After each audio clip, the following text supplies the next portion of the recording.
मेहनत के तीर हैं, कोशिशों की कमान है, कदम छोटे सही मगर बुलंद पहचान है। जी हाँ दोस्तों, स्वागत अभिनंदन आप सभी का खेल पत्रिका के इस विशेष अंक तीरंदाजी में राजस्थान के भविष्य पे। जी हाँ, आज हम बात करेंगे कुछ ऐसे ही प्रतिभावान और उभरते हुए खिलाड़ियों से, ऐसे तीरंदाज खिलाड़ियों से जो आज चाहते हैं देश दुनिया में भारत का नाम रोशन करना तीरंदाजी के इस खेल से। तो आइए मिलते हैं और उनसे बात करते हैं।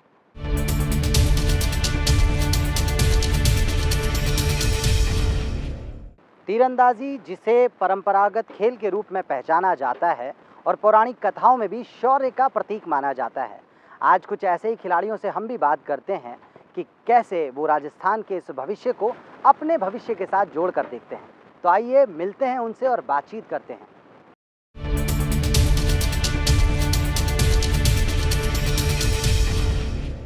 कुछ खास करो, इतिहास करो, जीत मिलेगी अगले पल में, इतना तुम आभास करो। कुछ खास करो, इतिहास करो। जी हाँ, सीनियर वर्ल्ड चैंपियनशिप में इतिहास रचने वाली एक ऐसी ही खिलाड़ी से आज हम करेंगे मुलाकात और साथ ही साथ वर्तमान में सीनियर नेशनल टीम में हुआ है जिनका सिलेक्शन। जी हाँ, स्वागत करते हैं प्रिया गुर्जर का। प्रिया जी, बहुत बहुत स्वागत है आपका। प्रिया जी, सबसे पहले आपसे यही जानना चाहेंगे, जब आपका सिलेक्शन होता है, जब आप इतिहास रचते हैं, क्या कुछ एक खिलाड़ी के तौर पे दिलो दिमाग में चल रहा होता है? हम लोग का यही रहता है कि हम लोग जितना हो सके उतना बेस्ट करें और मतलब कि प्रेशर को जितना हो सके उतना हैंडल करें, उस जगह काम रहें, पेशेंस के साथ शूट करें। बस। साथ ही साथ जब आप सेलेक्ट होते हैं, तो एक खिलाड़ी के तौर पे भी और साथ ही साथ एक आपके घर परिवार का, आपके कोचेज़ का, इन सब की क्या प्रतिक्रिया रहती है जब आप सेलेक्ट होते हैं?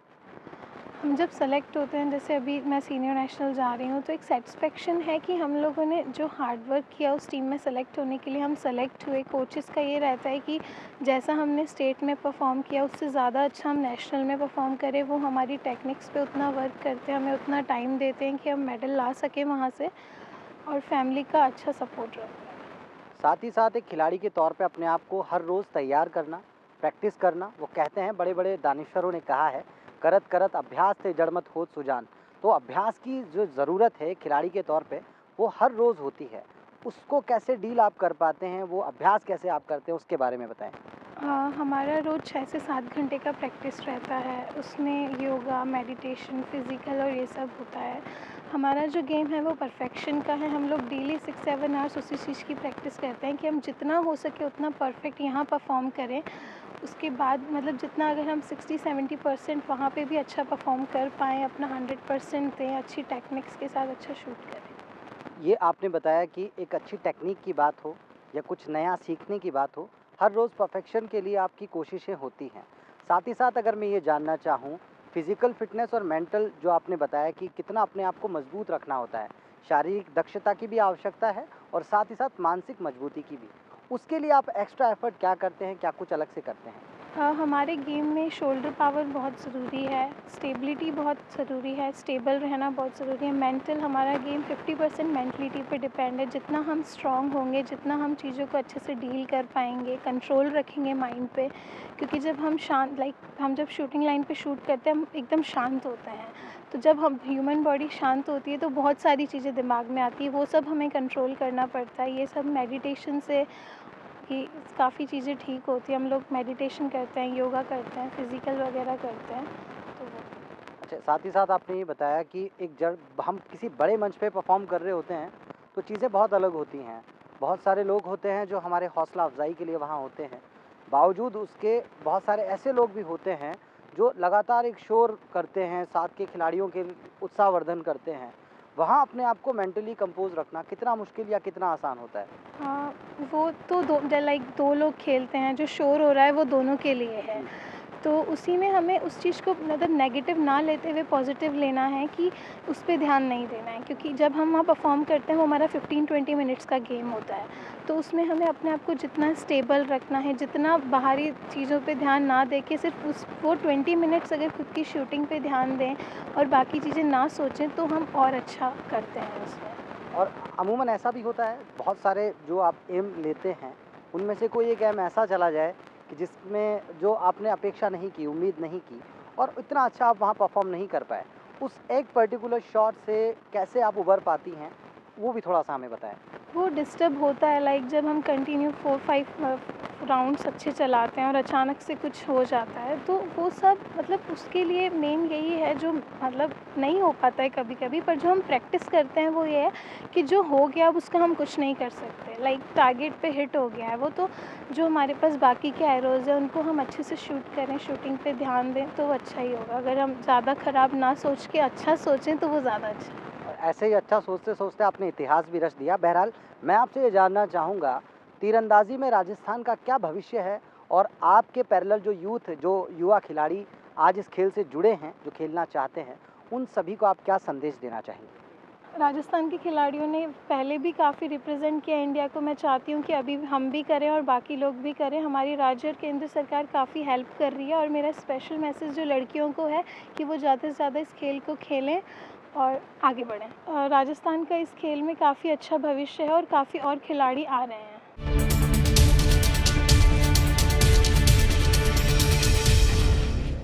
छोटी छोटी आंखों में कुछ ख्वाब बड़े हैं, ए जिंदगी उन्हें करने हकीकत, ले फिर तेरे सामने हम खड़े हैं।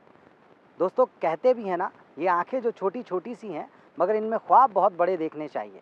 कुछ ऐसे ही ख्वाबों को देखने वाले और उन ख्वाबों को साकार करने वाले, यानी खेलो इंडिया चंडीगढ़ एडिशन के चैंपियन, आर्चरी चैंपियन कपिश से होगी अब हमारी मुलाकात। कैसे हैं कपिश? क्या कुछ लगता है इस खेल को, इस खेल की भावना को लेकर क्या कुछ सोचते हैं? कैसा लगता है आर्चरी का ये खेल आपको? गेम ये काफ़ी अच्छा है क्योंकि ये इंडिविजुअल गेम है। और गेमों की तरह टीम नहीं है कि भाई अगर आप अच्छा परफॉर्म कर रहे हो, मान लो अदर प्लेयर्स नहीं कर रहे तो आपकी टीम लूज़ कर जाती है। ये इंडिविजुअल है, आपकी परफॉर्मेंस के ऊपर डिपेंड करता है। आप जैसा शूट करोगे वैसे ही आपको रिजल्ट मिलेगा। तो मैंने भी इसलिए ये गेम चूज़ किया क्योंकि इंडिया में ये आर्चरी बहुत ही मतलब इतना फेमस नहीं है। अब धीरे धीरे हो रहा है, पर जब मैंने किया था 2017 में 16 के एंडिंग सीक में, तब इतना नहीं था। पर अभी ऐसा लग रहा है कि हाँ, बहुत सही डिसीजन था कि मैंने आर्चरी चूज़ किया। आर्चरी को चूज़ आपने किया या आर्चरी ने आपको चूज़ किया? ये तो खैर एक बहुत अच्छा विषय हो सकता है बातचीत का। लेकिन फ़िलहाल हम आपसे जानना चाहेंगे, जैसा कि मैंने हमेशा ये जाना है, एक खिलाड़ी के तौर पे शारीरिक, मानसिक रूप से मजबूत तो होना ही पड़ता है, लेकिन बहुत सारे संघर्ष और भी होते हैं। आपके पैरेलल बहुत सारे जो आपके दोस्त हैं, वो बहुत शादियाँ अटेंड कर रहे हैं, एक अच्छी सोशल लाइफ़ बिता रहे हैं, लेकिन आप एक तप करके, या यूँ कहें एक तपस्या की भांति हर रोज़ सुबह 4:30 बजे जाग जाना, और ये सब इसके साथ-साथ करना पड़ता है। कैसा कुछ आप ये डील कर पाते हैं? कितना आसान या कितना मुश्किल होता है? आपकी ज़बानी जानना चाहेंगे। ये सब एक डिस्ट्रैक्शन की तरह होता है आपके एक स्पोर्ट्स पर्सन की लाइफ में। आपको इनको जितना ज़्यादा अवॉइड करो उतना ही अच्छा होता है। जैसे शादियाँ वगैरह होती हैं तो फैमिली काफ़ी ज़्यादा फोर्स करती है कि भाई तू भी अटेंड कर, तू भी चल। पर मैं अभी तो नहीं जाता शादी वगैरह में और मना ही करता हूँ। और ख़ासकर जो अब अभी जैसे ये सोशल मीडिया है, मैं सोशल मीडिया पे भी किसी सोशल मीडिया साइट पे नहीं हूँ क्योंकि आजकल तो रील्स वगैरह भी आ गई है, तो पूरा पूरा दिन उन पे ही निकल जाता है। तो और हमें यहाँ पे 8 से 9 घंटे प्रैक्टिस करनी पड़ती है। तो मैं डिस्ट्रैक्शन से तो जितना दूर हो सके उतनी दूर रहने की कोशिश करता हूँ। ये तो आपने बताया डिस्ट्रैक्शन से दूर रहने की कहानी, लेकिन चैंपियन बनने की क्या कहानी थी? और इतने सारे लोगों में जब आप कॉम्पीट करते हैं और उसके बाद चैंपियन की तरह उभरते हैं, क्या कुछ प्रतिक्रिया थी आपकी खुद की और उन लोगों की भी जिनकी शादियाँ आपने अटेंड नहीं की? चैम्पियन तो मैंने मतलब जो मैं ग्राउंड पे प्रैक्टिस कर रहा था, मैंने ऐसा कुछ एक्स्ट्रा तो वहाँ किया नहीं जाके। मैं जो ग्राउंड पे कर रहा था मैंने वही किया, बस वही चीज़ वहाँ जाके मेडल में कन्वर्ट हो गई। तो काफ़ी अच्छी फीलिंग थी और एक तरीके से वो मतलब जवाब भी था कि भाई मैं किस वजह से डिस्ट्रैक्शन से दूर रह रहा था। तो वो एक तरीके से उनको एक आंसर मिल गया कि मेरे जब मैं खेलो इंडिया चैम्पियन बना, तो काफ़ी अच्छी फीलिंग थी वो। अच्छा, उस फीलिंग के साथ-साथ अगर एक खिलाड़ी के तौर पे ये जानना चाहूँ, खुद को कितना तसल्ली मिलती है? खुद को कितनी संतुष्टि हासिल हुई उसके बाद? सेटिस्फेक्शन तो मिला ही, पर हमेशा एक प्लेयर को एक अपन कहते हैं ना कि एक भूख रहनी चाहिए। तो एकदम अल्टीमेट सेटिस्फाई भी नहीं हुआ कि मैं भाई सब कुछ मिल गया अब मेरे को, क्योंकि मेरा मेन गोल तो यही है कि भाई ओलंपिक में गोल्ड मेडल लाना है, इंडिया को मतलब इंडिया को रिप्रेजेंट करना है और हाईएस्ट जो पोडियम होता है मतलब उस पर लेके जाना है इंडिया को। और राष्ट्रगान सुनना है गोल्ड मेडल हासिल करके। शायद यही एक उम्मीद हम भी करते हैं, जो 135 करोड़ हिंदुस्तानी भी करते हैं। फिलहाल मैं आपसे जानना चाहूँगा 6 से 7 घंटे या 8 से 9 घंटे जैसा आपने बताया प्रैक्टिस आप करते हैं, इस संघर्ष को किस तरह आप देखते हैं? हर रोज़ उसी एक सेम डेली रूटीन दिनचर्या को आपने किस तरह आत्मसात किया है? शुरुआत में तो काफ़ी इंटरेस्टिंग लगता है कि भाई अधिकतर लोग तो यही होता है ना कि भाई पढ़ाई से छुटकारा पाने के लिए गेम ज्वाइन करते हैं, तो उस टाइम तो काफ़ी इंटरेस्ट मज़ा आता है करने में कि भाई डेली डेली आ रहे हैं। और ये पर एक टाइम आता है, एक लेवल ऐसा आता है जब आपको ऐसा लगता है रोज़ ही आके एक ही चीज़ करनी है, और मतलब एक हल्की सी बोरियत वाली फीलिंग आती है। पर अगर आप उसी टाइम अपने कि भाई मैंने ये गेम ज्वाइन क्यों किया है, उस चीज़ को माइंड में लाओ कि भाई मेरे को इंडिया को रिप्रेजेंट करना है, मेरे पेरेंट्स को प्राउड फील कराना है, मेरे कोच को प्राउड फील कराना है, तो फिर वो बोरियत नहीं हो जाती, वो आपके हो जाता है कि भाई नहीं मेरे को करना है। कपिश, हम आपसे जानना चाहेंगे राजस्थान का तीरंदाजी में जो भविष्य है उसे आप कैसे देखते हैं? मैं यही एक्सपेक्ट करता हूँ कि आने वाले टाइम में जो नए आर्चर्स निकल रहे हैं वो राजस्थान को तो रिप्रेजेंट करे ही नेशनल लेवल पे, और वो इंटरनेशनल लेवल पे इंडिया को भी रिप्रेजेंट करें, मेडल लाएं इंडिया के लिए। और अभी कर ही रहे हैं, जैसे राजस्थान के काफ़ी अच्छे प्लेयर्स हैं जो इंडिया के लिए मेडल ला रहे हैं। तो कहते भी है ना, संघर्ष को सहर्ष स्वीकार कर लेना वही एक आम खिलाड़ी को विजेता खिलाड़ी बनाती है। और ऐसी ही कुछ बात हमारी आज कपिश से हुई। कपिश, बहुत बहुत आपको हम शुभकामनाएं देना चाहेंगे और यही कहना चाहेंगे कि आपका जो सपना है, जो ख्वाब है, उसे आप जल्द ही साकार करें।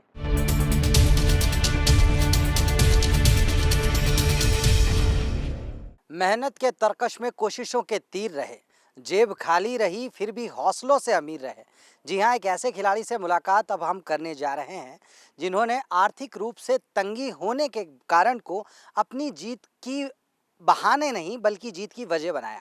जी हाँ, एक ऐसे ही खिलाड़ी से मुलाकात हम करने जा रहे हैं जिन्हें लोग राजूलाल मीणा जी के नाम से जानते हैं और वर्तमान में भारतीय सीनियर नेशनल आर्चरी टीम में जिनका सिलेक्शन हुआ है। मैं आपका स्वागत करना चाहूँगा और आपसे ये जानना चाहूँगा कि इतनी विषम परिस्थितियाँ होने के बावजूद क्या कुछ ऐसा था जो चाहता था, जो आपको बनाता था एक खिलाड़ी? क्या था वो? सर, एक तो सेल्फ कॉन्फिडेंस, और मतलब ऐसी स्थिति से मैं मेहनत करना चाहता था कि मैं कुछ अलग करूँ, डिफरेंट करूँ।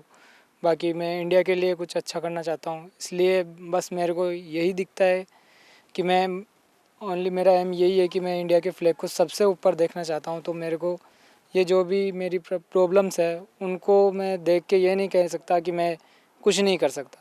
नहीं, मेरे को कुछ करना है तो मैं इन सबको अवॉइड करके कुछ करना चाहता हूँ, वो इंडिया के लिए है। यानी धनुर्धारी अर्जुन की भांति अब सिर्फ मछली की आंख नजर आ रही है और शायद गोल्ड जीतते हुए उस पोडियम पे खड़े रह के राष्ट्रगान को सुनना वही सपना बनता चला जा रहा है। इस सपने को हकीकत करने के लिए क्या कुछ प्रयास आप कर रहे हैं वर्तमान में? सर, मैं इस टाइम पे मॉर्निंग में 5 बजे उठता हूँ और मतलब सेल्फ के जो भी कार्य होते हैं कंप्लीट करके ग्राउंड आता हूँ 7 बजे। राष्ट्रगान के साथ हमारी क्लास स्टार्ट होती है। उसके बाद में हम लोग जो कि थोड़ा फिजिकल वर्कआउट होता है आधे घंटे का, वो करके हम 3 से 4 घंटे तक कंटिन्यू एरो शूट करते हैं। उसके बाद में रेस्ट टाइम होता है 2 से ढाई घंटे का। उसके बाद में फिर से एरो शूट करके शाम को 1 घंटे फिजिकल वर्कआउट हमारे मतलब कोच सर की निगरानी में करते हैं ताकि कोई इंजरी ना हो, और मतलब अच्छा सेल्फ कॉन्फिडेंस लेके नेक्स्ट डे उससे भी बेटर करने की कोशिश करता हूँ सर। क्या बात है, बहुत अच्छी बात आपने कही है। इस खेल को लेकर अक्सर ये कहा जाता है कि हैंड आई कोऑर्डिनेशन, या यूं कहें कि अपना जो तालमेल है शरीर का और मानसिक जो संतुलन है, दोनों को बनाए रखना, दोनों का तालमेल बनाना वो बड़ा ज़रूरी है। आप कैसे कर पाते हैं सब? सर, उसके लिए हम रोज़ फिजिकली वर्कआउट करते हैं। जैसे कि हमारा सर क्वेश्चन बताते हैं कि हमको क्या क्या वर्कआउट करने हैं, क्या क्या नहीं करने, कौन सा हमारे गेम के लिए बेस्ट है, कौन सा नहीं है। उसके साथ ही हम मेडिटेशन, योगा वगैरह करते हैं मॉर्निंग टाइम पे। तो इन दोनों का तालमेल बैठा के शारीरिक और मानसिक रूप से हम लोग मतलब बेस्ट रह पाते हैं।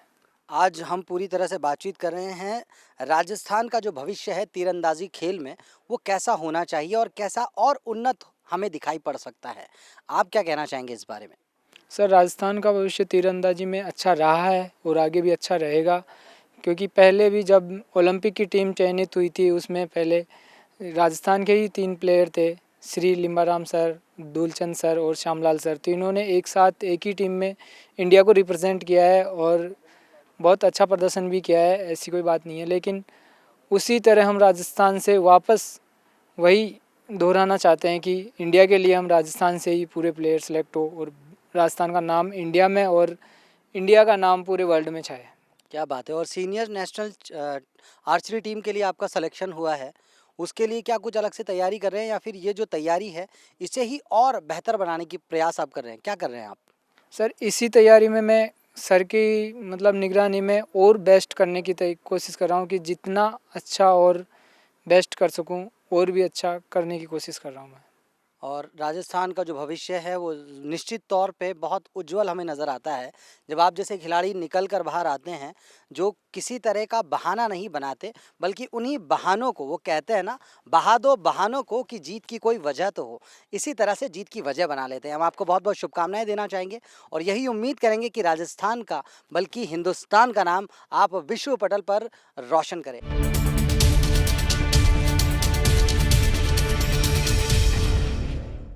जिन लोगों के बड़े बड़े हौसले होते हैं अक्सर उन्हीं के पीछे बड़े बड़े काफिले होते हैं। जी हाँ, आज हम बात करने वाले हैं एक ऐसे ही आर्चरी प्लेयर से जो खुद आज एक कोच की भूमिका निभाते हैं। बातचीत करते हैं भारतीय senior national player Sunil Chaudhary ji से। सुनील जी, आपसे जानना चाहेंगे, राजस्थान जहाँ एक से बढ़कर एक प्रतिभाएं सामने हमने को देखने को मिलती है, वहाँ आपकी जो भूमिका एक कोच की तरह होती है, कैसे आप नई प्रतिभाओं को निखारने का काम करते हैं? देखो सर, मैंने ये जो मेरी एकेडमी है, मैंने इसीलिए मतलब ये सेटअप यहाँ किया हुआ है कि मैं चाहता हूँ कि जो काम मतलब मैंने भी जब मैं खिलाड़ी था मैंने कोशिश की कि मैं इंडिया के लिए रिप्रेजेंट करूँ, वो मैं नहीं कर पाया। अब मैं यही चाहता हूँ कि जो जो मेरा सपना था वो मैं किसी और के थ्रू पूरा करना चाहता हूँ। तो मेरा मतलब मोटो यही है कि मतलब अच्छे से अच्छे खिलाड़ी राजस्थान से निकले। और अभी हाल फिलहाल मेरे पास 50 बच्चे प्रैक्टिस कर रहे हैं यहाँ पे। तो नए नए बच्चे आते हैं, उनमें सब में अलग अलग प्रकार का टैलेंट रहता है। अब वो जो पोटेंशियल है वो जो निकल के आता है उसी को तराशना मेरा काम है। मतलब सुनील जी, यहाँ मैं आपसे जानना चाहूँगा, ज़मीनी स्तर से अगर इस खेल से हम जोड़ना चाहते हैं राजस्थान की उन प्रतिभाओं को जो इस खेल में रुचि चाहती है, जो इस खेल में रुचि रखती है, आपका क्या कहना है, कैसे वो रुचि और डेवलप की जा सकती है, कैसे विकसित की जा सकती है? देखो सर, इसके लिए मैं ये कहना चाहूँगा कि मतलब ये जो शुरुआत है बिल्कुल ग्राउंड लेवल से स्कूलों के अंदर चालू होना चाहिए। जैसे काफ़ी सरकारी स्कूल हैं, वहाँ आर्चरी स्टार्ट होनी चाहिए। नॉर्मली स्कूलों में क्या है, जो कोई भी मतलब जैसे कोई भी स्कूल अपन प्राइवेट और सरकारी लेके चलते हैं, उसमें नॉर्मल गेम क्या खिलाया जाता है, तो फुटबॉल हो गया या बास्केटबॉल हो गया। तो वैसे मतलब जैसे नॉर्मल गेम के तौर पे आर्चरी को ऐड होना चाहिए सभी स्कूलों के अंदर। जैसे मतलब आर्चरी चालू होनी चाहिए। कभी भी आप स्कूल में कोई भी स्कूल में जाओगे तो वहाँ जो स्कूल का प्लेग्राउंड रहेगा उसके अंदर क्या रहेगा, या तो क्रिकेट या फिर फुटबॉल या बास्केटबॉल, बस। तो उसी तरह मतलब जो नॉर्मल प्लेग्राउंड है उसी तरह आर्चरी भी स्कूलों में ऐड होनी चाहिए। गाँव में जो छोटे छोटे स्कूल है वहाँ आर्चरी ऐड होनी चाहिए। तो उससे और खिलाड़ी निकल के आएंगे, ज़्यादा खिलाड़ी निकल के आएंगे तो ज़्यादा टैलेंट बाहर आएगा। इन सभी खेलों के बीच जब खेलो इंडिया जैसे आयोजन होते हैं, आपको क्या लगता है कितना खिलाड़ियों के लिए वो फ़ायदेमंद होते हैं, कितना खिलाड़ियों को और प्रोत्साहित करते हैं? सर, जो खेलो इंडिया जो टूर्नामेंट्स होते हैं वो मतलब काफ़ी बड़े लेवल पर मतलब आयोजित होते हैं। उस पर मतलब क्या है, जो वहाँ एक जो एरिना जो डेवलप किया जाता है, वहाँ जो मतलब माहौल रहता है वो पूरा बिल्कुल इंटरनेशनल नॉर्म्स पे रहता है। उससे खिलाड़ियों को ये बेनिफिट मिलता है कि खिलाड़ी मतलब जो यहाँ नेशनल लेवल के खिलाड़ी है वो मतलब वही खिलाड़ी वहाँ पार्टिसिपेट करते हैं। तो उनको जो इंटरनेशनल लेवल का जो एक्सपीरियंस है वो यहीं मतलब अपने इंडिया में ही उनको मिल रहा है, एक्सपोजर मिल रहा है। तो उससे मतलब अगर कभी वो बाहर खेलने जाते हैं तो वो एक एक्सपीरियंस रहेगा उनके लिए। वो वहाँ जाके ज़्यादा हेजिटेट नहीं होगा क्योंकि उन्होंने वो चीज़ यहीं फेस कर ली। और वो खेलो इंडिया का जो गेम्स हो रहे हैं उससे मतलब अपने जो गेम्स है उसका स्तर भी मतलब काफ़ी आगे बढ़ रहा है, दर्शक देख रहे हैं और ऑडियंस पब्लिसिटी बढ़ रही है। तो उससे मतलब गेम भी काफ़ी सभी मतलब अपने बच्चों को गेम में डालना चाहेंगे क्योंकि वो एक ऑल ओवर टेलीविज़न पे आता है। इस वजह से आप कैसे देखते हैं कि और जो आम प्रशंसक है वो जुड़े इस खेल से, उसे जोड़ने के लिए क्या कुछ प्रयास आप कर रहे हैं सार्थक तौर पे, अगर मैं जानना चाहूँ आपसे?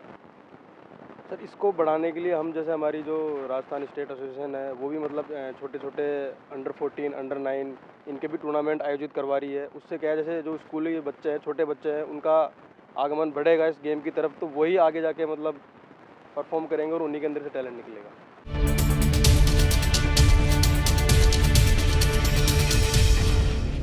तो दर्शकों, आज हमने देखा कैसे राजस्थान एक बेहतर भविष्य की तरफ बढ़ रहा है तीरंदाजी के इस खेल में।